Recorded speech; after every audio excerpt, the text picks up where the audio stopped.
I feel like a style icon is someone that takes risks, someone that's always pushing the envelope and not being afraid to try new things, and someone that's always reinventing themselves, keeping people on their toes.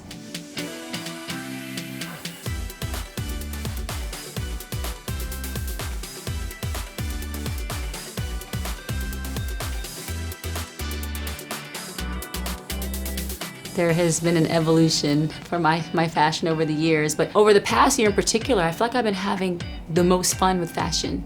I've been experimenting more, and I'm just in a very free space creatively, and so I think that's kind of poured over into everything that I'm doing, from my music to what I'm wearing. Tomboy chic is always my theme. Even if I get really glamorous, I still like to have some attitude in it. I'm rocking John Baptiste Bali. And that's pretty cool because John Baptiste is an iconic designer.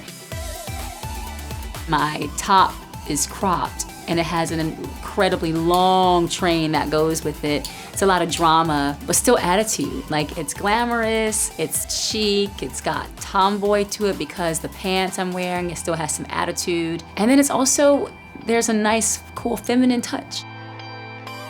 My grandmother is definitely one of my style icons. She's been since I was a young girl. She was always dressed to the nines. Like, every outfit was a moment every day. Even on the simple day when we're just hanging around, she was really into fashion, and she's always been about detail as well.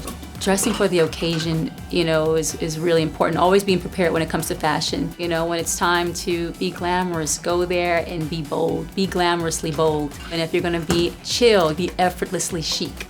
I think that kind of like set the tone early for me with fashion. Definitely was inspiring for me.